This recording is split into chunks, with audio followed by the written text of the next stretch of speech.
the deep love you have for each one of us. And we love you for your presence within us. We ask you to bless our studies so that it may bring glory to your name. Enlighten our minds, strengthen our memories, and add totals towards what is right, and save us from dangers. Grant us to see the truth always. Make our life wise in knowledge, useful in service, and beautiful in love. Our Father in heaven, holy be your name. Your kingdom come, your will be done on earth as in heaven. Give us today our daily bread. Forgive us our sins as we forgive those who sin against us. Do not bring us to the test, but deliver us from evil.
Amen.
വൈകല്യങ്ങളെ തരണം ചെയ്ത് ലോക പ്രശസ്തി നേടിയ ഒരു ശാസ്ത്രജ്ഞനാണ് Stephen Hawkins.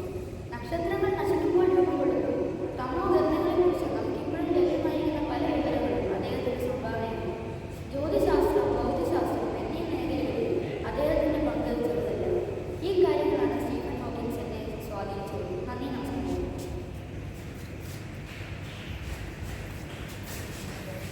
നന്ദി. പ്രഗത്ഭരായ വ്യക്തികളെ പറ്റി പറയുമ്പോൾ നമ്മൾ ഒരിക്കലും വിസ്മരിച്ചുകൂടാത്ത ഒരു വ്യക്തിത്വത്തിന്റെ ഉടമയാണ് ഡോക്ടർ അബ്ദുൽ. ആമുഖത്തിനായി ഇത് അദ്വൈത ചോദ്യങ്ങളുമായും ഡോക്ടർ അബ്ദുൽ കലാമായും നൽകുന്നു. മാസ് മീഡിയയിലേക്ക് സാറിനെ സ്വാഗതം ചെയ്തു. ഞാൻ ഇവിടെ അവതാരികയാണ്. ഇവിടെ എല്ലാവരും സാറിന്റെ ആരാധകരാണ്. സാർ കാണാൻ കഴിയുന്ന സന്തോഷമുണ്ട്. എന്നെയും പരിപാടിയിലേക്ക് ക്ഷണിച്ചതിൽ വലിയ സന്തോഷമുണ്ട്. സാർ ചെറുപ്പം മുതൽ തന്നെ പ്രകൃതിയോട് വലിയ താല്പര്യമായിരുന്നു. നക്ഷത്രങ്ങളെ നിരീക്ഷിക്കുകയും പുസ്തകങ്ങൾ വായിക്കുകയും ചെറിയ പരീക്ഷണങ്ങൾ നടത്തുകയും ചെയ്യുന്നത് എനിക്ക് വളരെ ഇഷ്ടമായിരുന്നു. ഈ താല്പര്യം എന്നെ ശാസ്ത്രത്തിലേക്ക് നയിച്ചു. കഠിനാധ്വാനം, ക്ഷമ, നിരന്തരമായ പഠനം ഇതൊക്കെയാണ് എന്റെ വിജയരഹസ്യങ്ങൾ. ഇന്ത്യയുടെ മിസൈൽ പദ്ധതി വികസനത്തിൽ ഏറ്റവും വലിയ വെല്ലുവിളിയെന്ന് താങ്കൾ പരിമിതമായ ഉപകരണങ്ങൾ ഉപയോഗിച്ച് നൂതനമായ മിസൈൽ സാങ്കേതിക വിദ്യ നിർമ്മിക്കുക എന്നതായിരുന്നു ഞങ്ങളുടെ ഏറ്റവും വലിയ വെല്ലുവിളി. നൂതനമായ സമീപനങ്ങളിലൂടെയും കഠിനാധ്വാനത്തിലൂടെയും ഞങ്ങൾ വിജയം കൈവരിക്കുന്നു. പോസിറ്റീവിലുള്ള അങ്ങയുടെ ജീവിതത്തിൽ ഉദാഹരിച്ച ഒരു സംഭവം പറയാമോ? പൊതുവായ ആളുകളുടെ പരീക്ഷണങ്ങളുടെ നിർമ്മാണ ഘട്ടങ്ങളിൽ ഞങ്ങൾ വലിയ സമ്മർദ്ദം നേരിട്ടു. അന്ന് ഞങ്ങൾ മനസ്സിനെ ദൃഢപ്പെടുത്തിക്കൊണ്ട് ദൗത്യത്തിൽ കൂടുതൽ ശ്രദ്ധ കേന്ദ്രീകരിച്ചു. അങ്ങനെ ആ വെല്ലുവിളി ഞങ്ങൾ മറികടന്നു. ഒരു വികസന രാഷ്ട്രീയ കീഴ്പ്പെടുത്തുന്നതിൽ വിദ്യാഭ്യാസത്തിന്റെ പ്രാധാന്യത്തെക്കുറിച്ചുള്ള അങ്ങയുടെ കാഴ്ചപ്പാടെന്തായിരുന്നു? ഗുണമേന്മയുള്ള വിദ്യാഭ്യാസം ആരുടെ ആണെന്നതാണ്. ഇത് വ്യക്തികളെ ശാക്തീകരിക്കുന്നു. മാത്രമല്ല അവരെ വിമർശനാത്മക ചിന്ത വളർത്തുന്നു. ഇത് അവരെ നമ്മുടെ രാജ്യത്തിന് അർത്ഥപൂർണമായ സംഭാവന നൽകാൻ പ്രാപ്തരാക്കുന്നു.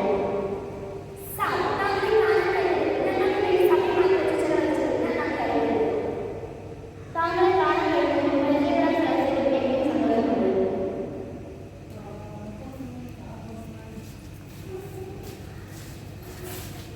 മികച്ച ചോദ്യം കൊണ്ടുവന്നതിന് അദ്വൈതയ്ക്കും അബ്ദുൽ കലാമായതിന് അദ്വൈതനും നന്ദി. അടുത്തതായി നമ്മളെ വീണ്ടും അനുഭവം പോയ ധീര ജവാന്മാരുടെയും ഒരുപാട് വൈകല്യങ്ങളിലൂടെ ഭാരതത്തിന്റെ അഭിമാനം ഉയർത്തിപ്പിടിച്ച മഹത് വ്യക്തികളെ സ്മരിച്ചുകൊണ്ട് തന്നെ എന്റെ കൂട്ടുകാർ ഒരു പദ്യവുമായി നല്ലൊരു നാളെ ഞങ്ങൾക്കായി തന്നുപോയവരെ, നാടിനു വേണ്ടി എല്ലാം മറന്ന ധീരനായകരെ, ചോര കൊണ്ടിതിഹാസം രചിച്ച ധീരസഖാക്കളെ, ചോര കൊണ്ടിതിഹാസം രചിച്ച ധീരസഖാക്കളെ, മറക്കുകയില്ലൊരു നാളും ഞങ്ങൾ രക്തസാക്ഷികളെ, മറക്കുകയില്ലൊരു നാളും ഞങ്ങൾ രക്തസാക്ഷികളെ. പുണ്യപ്രഭയുടെ ചോരത്തുള്ളികൾ ഉണങ്ങുകില്ലല്ലോ, പുണ്യപ്രഭയുടെ ചോരത്തുള്ളികൾ ഉണങ്ങുകില്ലല്ലോ, വയലാറിന്റെ ജ്വലിച്ച കനലുകൾ അണയുകില്ലല്ലോ, വയലാറിന്റെ ജ്വലിച്ച കനലുകൾ അണയുകില്ലല്ലോ.